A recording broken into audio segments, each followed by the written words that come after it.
proibição para a circulação de caminhões em 10 vias da região do Morumbi, na zona sul de São Paulo, começou a valer nesta segunda-feira. A medida faz parte das restrições feitas pela Prefeitura após a inauguração do trecho sul do Rodoanel.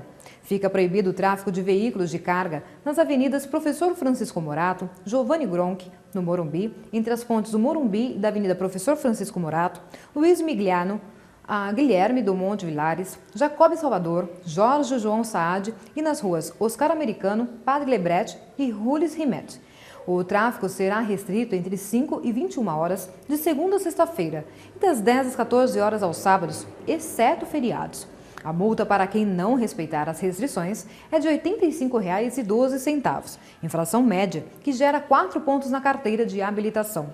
A CET também alterou a velocidade máxima para caminhões e ônibus na pista expressa da Marginal Pinheiros e foi reduzida de 90 para 70 km por hora.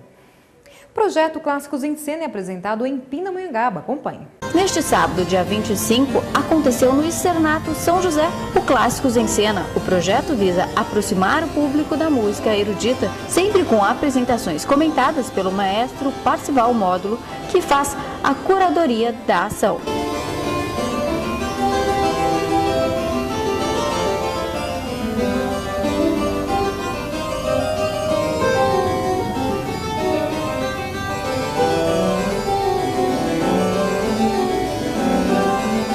A apresentação do duo de cravo e violão aconteceu às 7 horas da noite e na apresentação as musicistas Helena Jank e Ângela Muner mostraram obras originais para o cravo e violão escritas por Manuel Ponce, Edmundo Villa Cortes e José Maurício Nunes Garcia, entre outras obras.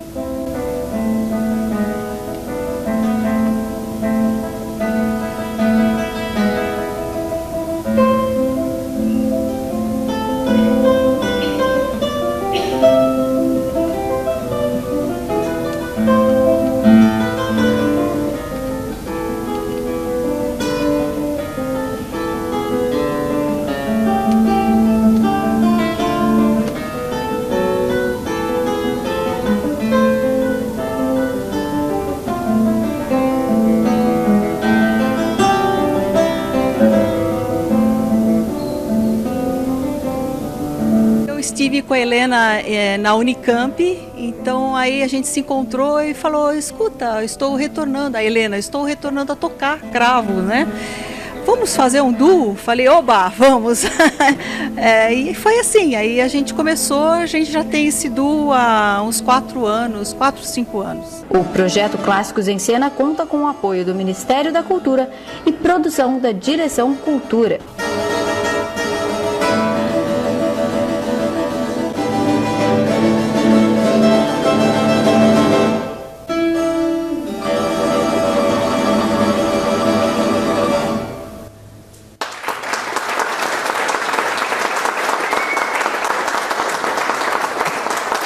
Cada 10 médicos paulistas que trabalham com seguradoras ou planos de saúde, 9 deles reclamam de interferência das operadoras em seus trabalhos, o que afeta a autonomia profissional, segundo pesquisa realizada pelo Instituto Datafolha, a pedido da Associação Paulista de Medicina. Foram entrevistados 403 médicos cadastrados no Conselho Federal de Medicina, que atendem a planos ou seguros de saúde particulares e que tenham trabalhado nos últimos 5 anos com pelo menos 3 dessas empresas. O levantamento mostra que 77% dos médicos entrevistados sofrem pressão dos planos de saúde para limitar o número de pedidos de exames.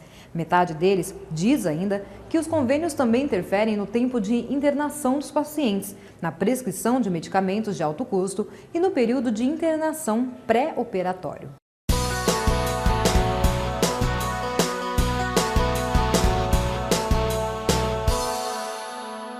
Acompanhe as principais notícias do esporte com Gilcimar Arruda. Mais uma vez, o time da FAP conquistou uma vitória pelo Campeonato Paulista de Vôlei da Primeira Divisão. O duelo foi contra a Presidente Prudente no sábado à noite, no ginásio Juca Moreira. O jogo poderia ter sido 3-0, né? Mas o terceiro e o quarto set o time se acomodou e em função disso perdemos os 2 sets e foi esse nervosismo agora nesse 5º set, né? Era para ter ganho o jogo mais fácil, mas o importante foi a vitória, né? Mais importante do que a consequência do jogo foi os 2 pontos que nós obtivemos com a vitória do jogo. Isso é muito importante, pensando já na fase final do campeonato, ainda estamos na reta final, né? E essa vitória foi de suma importância para a equipe. Estava conversando com o Rafinha agora há pouco, ele falou que é um grupo único, né? Essas equipes está bem equilibrado nesse campeonato. Exatamente, é o turno único e está faltando agora, nós vamos jogar em Santos agora na terça-feira da semana que vem e depois dia 9 de outubro nós vamos jogar contra São José dos Campos aqui. Eu acredito que com a vitória, se conseguirmos a vitória em São José dos Campos, a gente já vai estar garantido o primeiro lugar da fase de classificação e isso é muito importante porque a fase final, a equipe que ficar em primeiro naquela fase de classificação faz todos os jogos em casa e jogar em casa é melhor, né? O desgaste é menor, a torcida apoia e isso faz com que a gente tenha uma possibilidade maior de ganhar o jogo. Lembrando que esse campeonato dá acesso ao campeonato principal paulista. Exatamente, né? O campeão desse campeonato, né? Novamente tem acesso à elite do Campeonato Paulista, né? Esse ano, assim, até porque o presidente da federação não nos deixou disputar esse campeonato, né? Mas a equipe continua, estamos vivos e acho que nesse próximo não vai ter como ele deixar a gente de fora. As parciais da partida, Claudinho? Então, as parciais da partida, nós ganhamos o primeiro set de 25-12, o segundo de 25-19, perdemos o terceiro de 25-21, o quarto de 25-23 e ganhamos de 15-13 o 5º set. Computando os 3-2 aí, suado e sofrido, mas o importante foi a vitória. Como você falou, o time acabou dando uma recaída, vamos dizer assim, nos terceiro e quarto sets. Você vê aqui pelas parciais, né? 25-12 e 25-19 os 2 primeiros sets. Então isso parece que já ocorreu no jogo contra Rio Claro, que também nós perdemos o terceiro set. Isso não pode acontecer, né? Então, inclusive o técnico está reunido com a equipe lá no vestiário, justamente para estar colocando esses pontos. A equipe não pode baixar a guarda, porque o jogo só acaba quando a equipe ganha os 3 sets. Então ganhou 2, ainda não ganhou o jogo. Então isso é muito importante, é uma equipe jovem, você viu que é uma equipe bem mais jovem que a equipe de Presidente Prudente, se perdeu em alguns momentos, isso não pode acontecer e tem que adquirir essa maturidade no decorrer da carreira deles. Ainda falando de esportes, após o inesperado fim da tradicional equipe Scott Marcondes César de São José dos Campos, ganhou uma nova equipe do ciclismo. Com o novo comando e alguns atletas remanescentes do time anterior, a cidade agora terá seu representante assegurado nos Jogos Abertos do Interior em novembro, em Santos, e também na Volta Ciclística do Estado de São Paulo, em outubro. Celso Anderson, de 40 anos, que estava na equipe de Sorocaba e também é comentarista dos canais ESPN, assume o papel de treinador e coordenador técnico.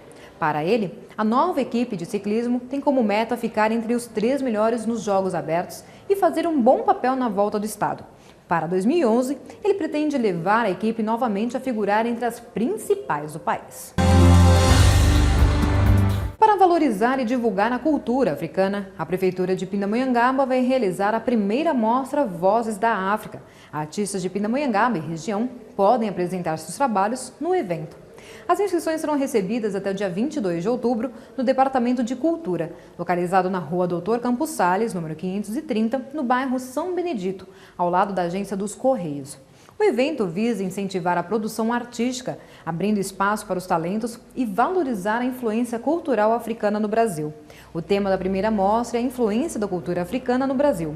A mostra está dividida nas modalidades literatura, poesia e prosa poética, fotografia e artes plásticas, como desenhos, pintura e obras tridimensionais.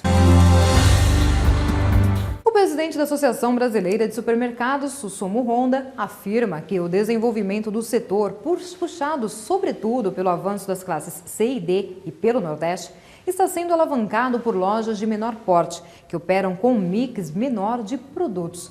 Com o consumidor evitando os hipermercados, a rentabilidade dessas operações passa por ganhos de escala. Enquanto os executivos do Carrefour e Walmart estão preocupados para elaborar estratégias de crescimento, o Grupo Pão de Açúcar alterou sua estrutura organizacional para gerir e capturar as sinergias dos negócios de alimentos, eletroeletrônicos, atacado, drogarias, postos de gasolina, serviços financeiros e comércio eletrônico, sem perder o foco de cada área de atuação. O Pão de Açúcar anunciou ao mercado a projeção para a abertura de 60 lojas de proximidade extra fácil, 18 de atacarejo, como Açaí, e 14 supermercados Pão de Açúcar e Extra.